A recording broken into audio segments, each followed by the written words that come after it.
पिंपरी चिंचवड महानगरपालिकेमध्येही आपण बैठक घेणार आहे। आता तुमचा जनता दरबार सुरू आहे। काय एकूण लोकांच्या तक्रारी पाहता सध्याचं जे प्रशासक आहे त्या कामकाजाविषयी तुम्हाला काय वाटतं? मी तर बघतो तक्रारी ज्या येत आहेत म्हणजे वार्डातल्या ड्रेनेजच्या चोकअपच्या सुद्धा तक्रारी इथे येत आहेत। ठीक आहे, मोठ्या धोरणात्मक तक्रारी आल्या मी ते समजू शकतो, त्या येत असतात, सगळीकडे असतात काही ना काही प्रकार। परंतु एखाद्या महानगरपालिकेच्या वॉर्डातलं जर साधं ड्रेनेजचं तक्रार जर जनता दरबारामध्ये विरोधी पक्षनेत्याची येत असेल तर मला वाटतं याचा गंभीरपणे विचार सगळ्यांनी करण्याची गरज आहे की प्रशासन कशा पद्धतीनं काम करतं, प्रशासन सर्वसामान्य जनतेच्या प्रश्नाला न्याय देतं की नाही देतं। खरं तर नगरसेवक नसल्यामुळं प्रशासनाची बेमुरवतखोरी वाढलेली। ठीक आहे, नगरसेवक कोणत्या का पक्षाचा असेल ना, शेवटी तो लोकप्रतिनिधी असतो, ज्याही पक्षाचा असेल तो काही ना काही आपापल्या पद्धतीने जनतेचे प्रश्न सोडवण्यासाठी प्रयत्न करतच असतो। पण तो प्रशासनाची तेवढी बांधिलकी जनतेशी नसते, सत्य आहे। आणि त्याच्यामुळं जनतेला अनेक छोट्या प्रश्नाला इथं सामोरं जावं लागतं। आणि म्हणून मी आज मान्य आयुक्तांची सुद्धा भेट घेणार आहे। आज लोकांचा गाऱ्हाणा ऐकल्यानंतर दुपारी मान्य आयुक्तांची सुद्धा भेट या संदर्भात घेणार आहे।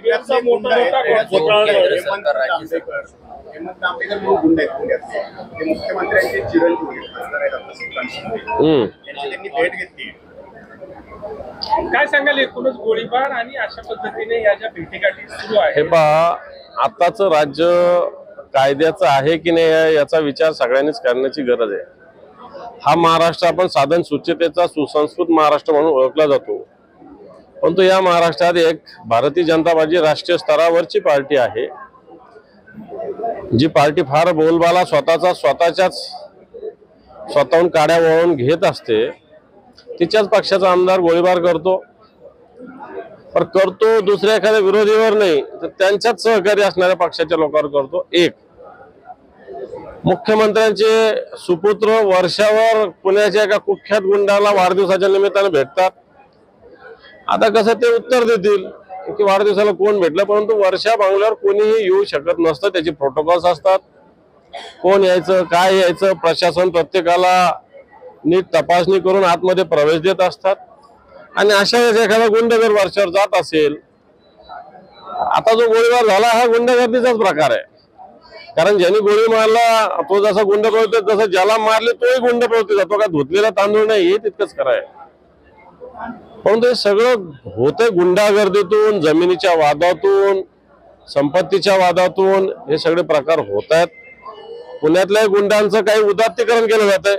गुंड असतो तो कोणत्या जातीचा कोणत्या धर्माचा असं कोणी सांगितलं? पुण्यातल्या गुंडगिरी एका कोणत्या गुंडाचा मागच्या काळात एक मर्डर झाला तर त्याचं उदात्तीकरण पुण्यामध्ये केलं जातं, मला वाटतं तेही चुकीचं आहे, कोणता का गुंडाचा ठीक आहे।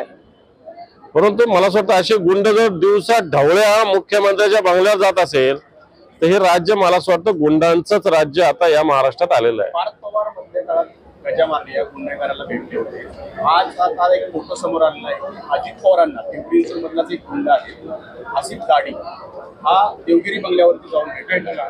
एकीकडे मुलगा जाऊन भेटतो, दुसरीकडं अजित पवारांना एक गुन्हेगार येऊन भेटतो। नेमकं चाललंय काय अजित पवारांचा स्वभाव पाहता? हे पहा, पुण्यातलं जर बघितलं, मला मागच्या निवडणुकीच्या वेळेस चांगलं माहिती आहे। निवडणुका होत्या इथं 2 पोटनिवडणुका, त्यावेळेस सगळ्या हिस्ट्री सीटर्सला बोलवलं होतं। मी तर म्हणेल या महाराष्ट्रामध्ये अशा पद्धतीनं पॅरोलवर सुटणाऱ्या गुंडांची चौकशी झाली पाहिजे।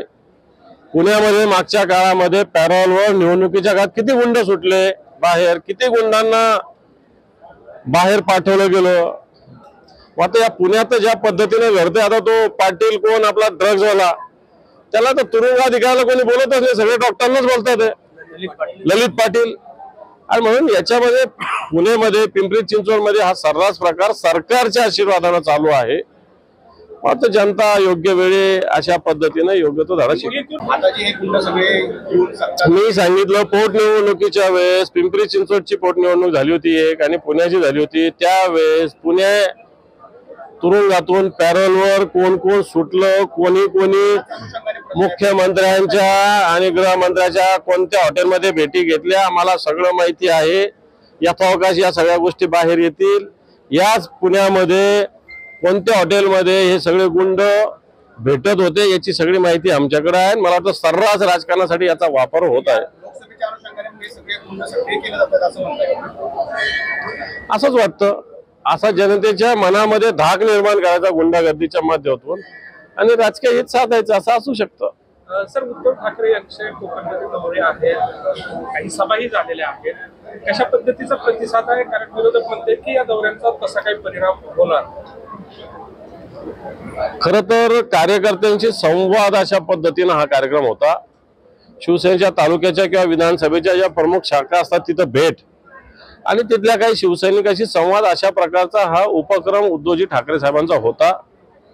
परंतु आता हा संवादाचं रूपांतर जाहीर सभेत होतंय, कारण जनतेचा प्रतिसाद मोठ्या प्रमाणावर लाभतोय.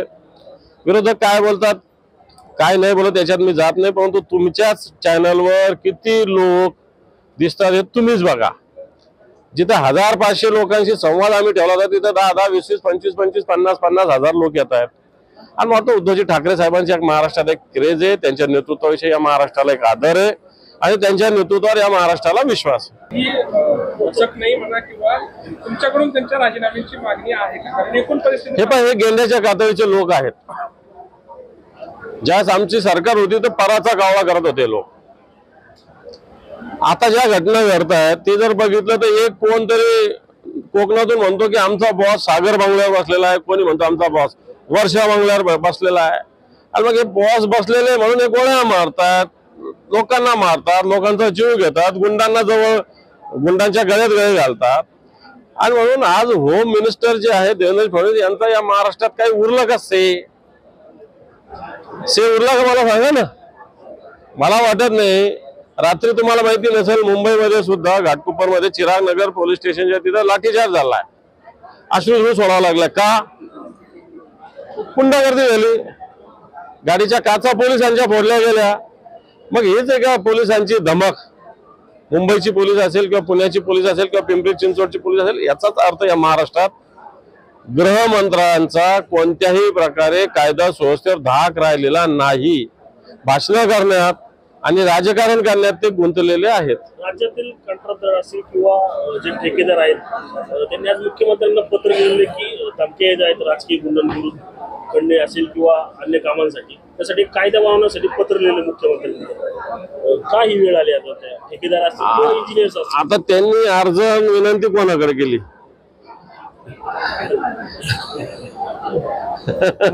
ज्यांच्यावर असे आरोप आहे त्यांच्यावर केलेली. ज्यांनी 50 खोके देऊन आमदार फोडले त्यांना काय तुम्ही खंडणीची तक्रार करणार आहे? ओबीसी मराठा प्रकरणी आरक्षणाप्रकरणी या सरकारनं मराठा समाजाची फसवणूक केली आहे असं वाटतं? हे पण मराठा समाजाची फसवणूक तर करण्याचा प्रयत्न सरकारने केलेला आहे. कारण ओबीसीचं जे सर्टिफिकेट आहे वडिलांकडच्या नातेवाईकाचं हे आधीपासून मिळतं. मागणी होती आईकडचं जर नातं होत असेल तर मिळावं. मराठवाड्यामध्ये असो की महाराष्ट्रात असो सगळीकडे हे प्रमाणपत्र ऑलरेडी मिळतंय. त्याच्यामुळे मला असं वाटत नाही मराठ्यांना फार काही मिळालेलं आहे. पण आज मराठ्यांना जे काही थोडं मिळालं याच्यामध्ये सुद्धा विष कालवण्याचा प्रकार राज्याचेच एक मंत्री छगन भुजबळ यांच्या रूपाने करतात. एकीकडे सरकार मराठ्यांच्या बाजूने बोलतोय आणि एकीकडे सरकारमधले एक मंत्री मराठ्यांच्या विरोधात बोलतोय. याचाच अर्थ सरकार मराठ्यांना चुचकारण्याचा प्रयत्न करते, ओबीसी बांधवांना चुचकारण्याचा प्रयत्न करते आणि जाती जातीमध्ये भेद पाडून स्वतःचं राजकारण साध्य करण्याचा प्रयत्न करते. आणि म्हणून मनोज जरांगे पुन्हा उपोषणावर बसत असतील. खरं तर खऱ्या अर्थानं मनोज जरांगे चिकाटीनं आंदोलन करणाऱ्या कार्यकर्ता मराठा समाजाशी, त्याचा विषय तर सगळ्या मराठा समाजाला अभिमान आहे, त्याच्याविषयी काही प्रश्न मनात असायचं काहीच कारण नाही. पण ज्या पद्धतीनं सरकार या सगळ्या मराठा समाजाच्या जनतेचा भावनाशी खेळतंय, मला वाटतं येणाऱ्या निवडणुकीत त्याचे परिणाम दिसतील. छगन भुजबळ हे राजीनामा देतील आणि पक्षात प्रवेश करतील अशी चर्चा आहे. किती तथ्य वाटतं तुम्हाला? हे पण आता तर छगन भुजबळांना एका पक्षाने सोडलेलंच आहे, ताबडतोब कळतं. लोक काय वेळ आहेत का?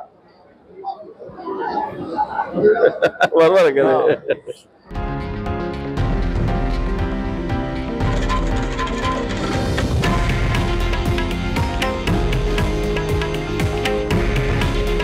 हे आहे देशातील नंबर 1 न्यूज नेटवर्क आणि आपण पाहत आहात TV9 मराठी.